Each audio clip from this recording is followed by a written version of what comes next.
In this video, I am going to show you the basic tools required to start blacksmithing. Many people think you need thousands of dollars of machines and power hammers and forge presses and expensive forges and heat treat ovens, but you do not. Watch to the end, because not only am I going to show you the tools required to forge a beautiful knife such as this, but I am also going to give this away. So be sure you watch to the very end to figure out how you can win this knife.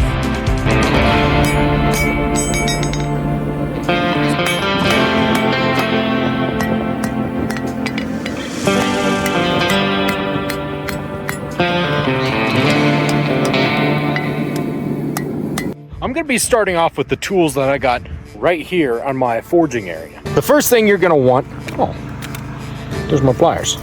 Been looking for those for days now. This is off subject, but if you're going to get into blacksmithing or knife making, get yourself a multi-tool like this, please. Something that has a file, a knife, a set of pliers and wire cutters and everything on it.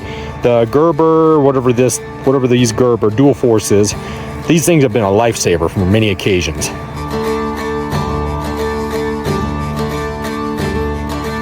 I recommend getting yourself a set of all-purpose, multi-purpose tongs. In fact, these were a horse farrier's tool.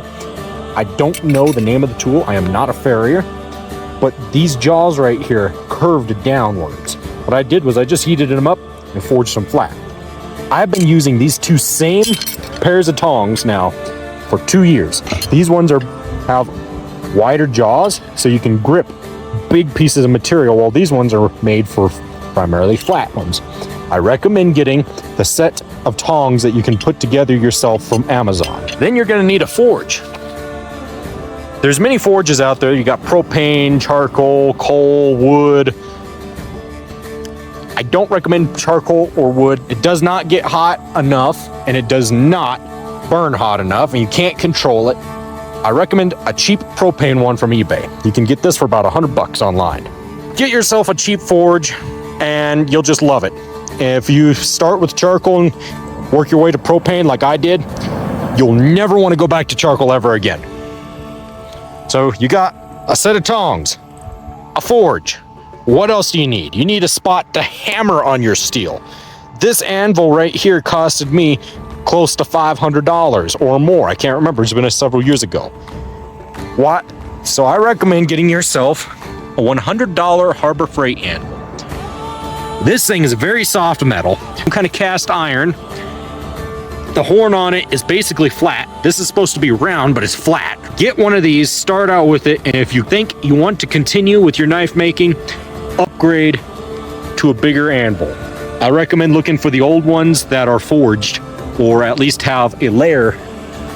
Like this one, you can't really tell, but this has a layer of steel on top that's forge welded to usually a softer steel base. Afford an expensive anvil, even a $100 anvil, which to some people can be expensive. I do not have it with me, but get yourself a sledgehammer from a junkyard or some kind of heavy sledgehammer like this and stick it in the ground like that. This can be your anvil or your work surface until you get a proper setup. Basically, I don't really have a spot for a huge fancy shop, and these tools that I have right here don't really require any kind of cover or anything that they need to go in, like a shed or a workshop or a building. As long as you keep them oiled and misted with WD-40 every now and then, they'll last basically years and years and years. This is very optional, but get yourself a vise if you can. Something that is not expensive, but I don't want it to be cheap either. Don't you get no cheap jewelry vise, something that's heavy duty that can hold your work, especially if you're trying to get more into blacksmithing rather than knife making. This thing will get you into a whole new level of workmanship and craftsmanship and detail work. You don't need a vise. You don't need one. You can get away without one, but I highly recommend getting one. If you do not have $100 to buy a drill press, you can either make one of these. In fact, I recommend this be the first thing you ever make, is a punch. Something that has a taper to it. So basically it's skinny down here and gets fatter and fatter. So what you can do is you can take this and punch basically any size of hole that you want with this punch right here. If you're a blacksmith or you're learning how to do it, this will teach you the basics right here. In fact, I'm gonna make one of these here in a minute. A way to cut your steel.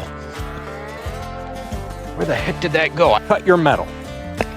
This is a hatchet. This thing works great for cutting metal. I recommend get one for your hardy hole if you have a regular anvil or a Harbor Freight anvil like this. Is a blade that sits right here in this hole, so that way you can take your hot metal and cut pieces off, but get something to cut your metal with.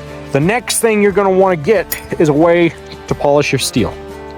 This is one of the first files I ever started with. You don't need a grinder. You don't need anything fancy. A simple file and some sandpaper if you want a shiny will work just fine. I'm gonna go back to this for a minute. You do not need a propane forge. You can use a simple campfire or even wood burning stove if you have one. It just won't get as hot as one of these. If you want to spend $400 to $500, get a 2x72 grinder. This thing will save your life. Unfortunately, my cameraman got deported, but thankfully I found a new one.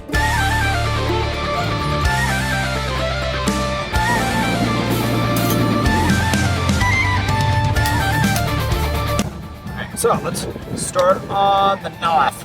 That knife. That almost through.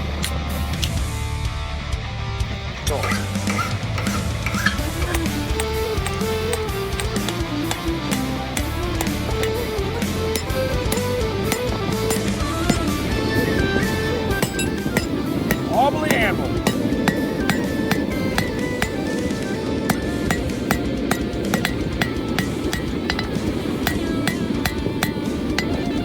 What are you doing with this one? This is terrible. Why are you using this one? Because I'm showing the audience that it doesn't take an expensive knife. What I am doing now is drawing out this bar of 1080 steel, and I'm trying to make the handle for the carving fork. It's going to be long and skinny. Flat side. Crack.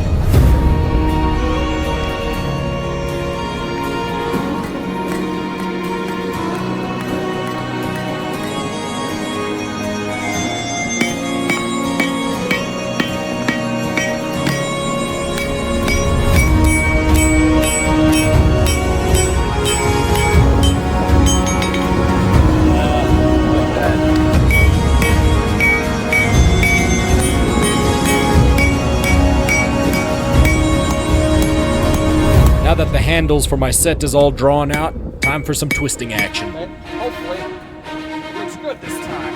So one twist going in clockwise. Yeah, that looks good.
If y'all want a chance to win this in a random drawing, please send your name, number, and address to this email.